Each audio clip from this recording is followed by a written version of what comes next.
right, so apparently I have to put the GoPro above my head so you can't see up my nose. So now you can just see my crappy haircut that I haven't had done for 2 months. Anyway, the shop's still the same.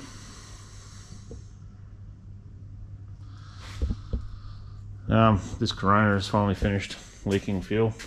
There's a fitting up on the front of the tank there that's not the right fitting for the flare that it's on, and it's leaking. We're going to get into this on Friday. I think Andrew's going to come and have a go at pulling all of the little fill-in panels out so we can actually get to the flex sensor that's being a pain. It actually leaked on the bonnet of this thing. I don't really want to talk about that.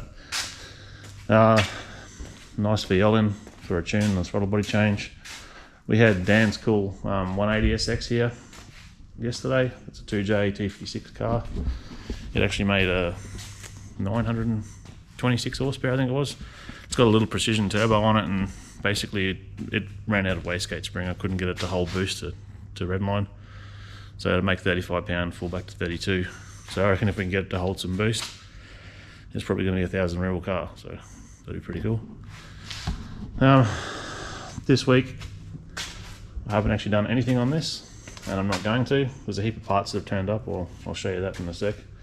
Instead, I'm going to run this thing at the drags on the weekend again. There's another one of those QDRC meets, so I'm going to run the test lane. A few things have changed on this.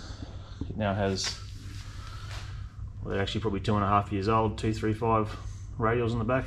That clearancing issue that we were having on this side, it's pretty major. It probably was to do with how the diff was moving. There was no preload on the left-hand 2-link bar. The back end on this thing is completely not ideal for what I'm trying to do, but the 2-link bar is designed to keep the diff square in the car, and there was no preload on the left-hand side, so the diff was turning to the right, making the car pull to the left. So we've corrected that. We had the car on corner scales. Kip brought his corner scales out. Actually, the weight distribution without me in it was pretty much bang on. Funnily enough, once I'm in there, not so much. It ended up weighing a bit over 2,400 pounds empty with not me in it, and with me in it and a tank of fuel just over 2,700 pounds. So she's a fat little nugget actually. It's probably the same weight as my 2J car for some reason. So I'm not sure, maybe I've got fatter, probably.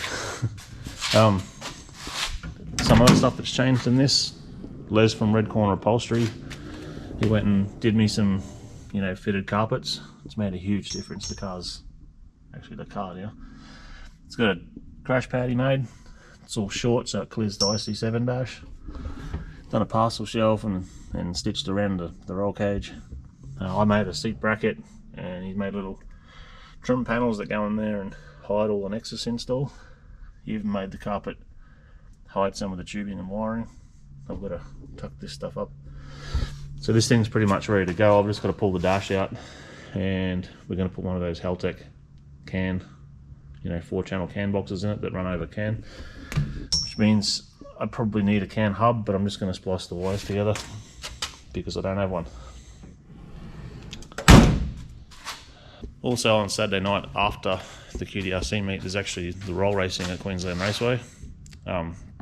These 235 tyres obviously probably aren't the go for that, but I might drive over there and have a crack at that. The 3RZ guys are having a 3RZ challenge. It's a 3RZ. I'll go and do some burnouts with them. So stuff that's turned up this week for the motorcycle car project. Got a 2mm drive-by-wire throttle. I've got a T30 X-Trail drive-by-wire pedal coming, which has a steel bracket. I should be able to manipulate that and bolt it into the K10 firewall. Golbies have hooked me up with a fuel pressure reg. I think it's a small one, FPR 800 in the gauge. 44 5mm wastegate. Now this engine, I don't want it to make a whole heap of boost, so I'm gonna use a largish wastegate for what the application is, and I'm gonna priority feed it, so it's gonna have a split in the pipe Y, so one side will go to the turbo, the other side's gonna go to the wastegate. It should work. I want to try and maintain like 3 pounds of boost or something like that. And speaking of boost,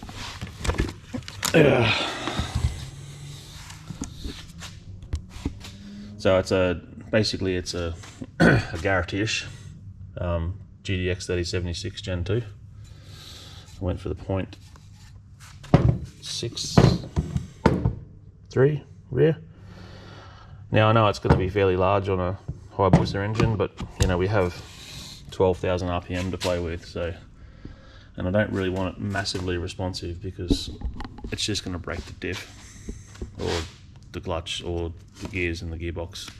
So this will make whoosh noises and it'll add probably 50 horsepower pretty easy without breaking too much shit, and it'll look cool on the engine bay because that's what matters.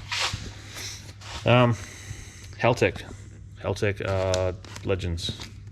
Pretty much this is what they've sent me.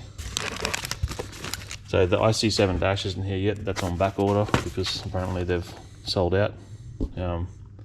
Pretty obvious why that is. I've got 3 of them now. I love them. So wideband controller, fuel conditioning circuit, that's an important one to get the signal correct. Air temp sensors. Okay, we've got oil and fuel pressure sensors.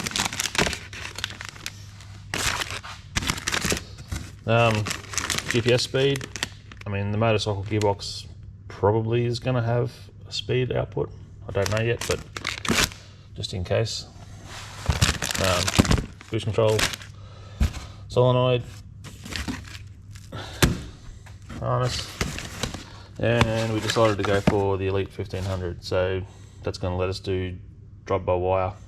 Basically, it's a 2500 with less channels, so it'll do everything that I need and more. And we'll actually have some data, and I don't have to play around with flashing stock ECUs and all that sort of jazz. Oh yeah, adapters for the and G-band clamps. A couple of people have sent me some stuff. This is Dave, I think it is. Dave. Hey, I think he sent me one before too. I've got a green one of these somewhere. 4-door. That's pretty cool, thanks mate. And what's these geezers sent me? So they sent me a little light attachment from my GoPro, which obviously that's a nice way of saying all your stuff's too dark. Cheers, Adam. Yeah, just let us know when you want to tune that, and we'll get into it, man. I'll use this light, and actually you already did, and you've seen it when I was doing my interior shots. Right, I'll pull the dash out of the K10, and we'll try and might as well put this CAN EGT module in. I do have a TCA8, which is their newer version, but that's for the 6-cylinder car, and I may as well try and make this one work because Dale gave it to me, it was free, and why not? Alright, tools.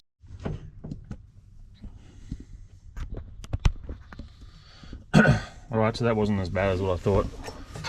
Someone had soldered to the pins on these before, so I just had to heat it up and wipe them off with the rag. Figured out which cylinders are which, and I think what I'll do is there's a CAN plug here. I'm going to make like a little intercept harness and send it over to that. Plug it in, test it, and then hopefully we've got some data that actually makes sense. Alright, so I made a little patch harness.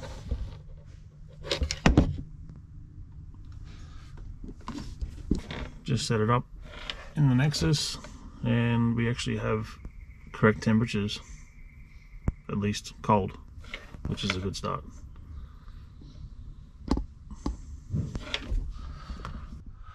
Alright, well that all worked. The EGT data actually looks fine, cold, and I started it up and it does what I'd expect. Right, I'll put all this crap back together, I'll get through my day, see what else shows up, and then we'll see what I can get to this afternoon. Alright, long day was long. Dave's been doing this stainless 3.5 system on a VL. Didn't quite get there because we didn't get the materials that we needed in time. My T30 X-Trail drive-by-wire pedal turned up for the BikeCar. So you can see this sort of works better on an older car where the pedal mounts. Yeah, and if you need to, you can cut and weld the pedal itself. This bad boy turned up. It's quaif. Reversing gearbox. Actually has a bit of backlash in it, so I'm not sure how noisy that's going to be. And then when it's in reverse, it's pretty...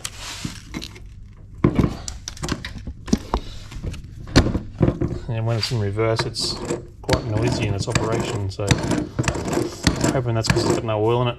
Otherwise, it's going to be very, very loud. Yeah, I got this thing cleaned. It was actually clean, and then I had a rainstorm come through the other day with a shop full of customer cars, so my cars went outside. Super filthy. So hopefully tomorrow, or not tomorrow, Saturday, I'll be able to try and PB this thing. The tyre is smaller. They are old. If they work, a couple of things are going to happen. We're not going to have a tyre dragging in the guard, and the actual diameter change actually probably would suit this thing. It needs to use a bit more RPM, and it was only really getting to 8,400 on the finish line, whereas we've got 10,000 revs to play with, and it seems to make a lot more power up there. So maybe a bit quicker, maybe a bit slower, I'm not sure. And then we've got roll racing after that, the 3RZ challenge. I'll film all of this, and it'll either be next week's video, or if something catastrophic happens, we'll put shiny stuff on the motorbike K10. After that, my other K20, the 2J car, apparently 3 or 4 weeks off paint. That should be exciting when that comes back. And after that, Kevin. I have a good idea how to fix Kevin. It might annoy some people, but hey, there you go. Anyway, don't forget to like and subscribe. I'll see you next week.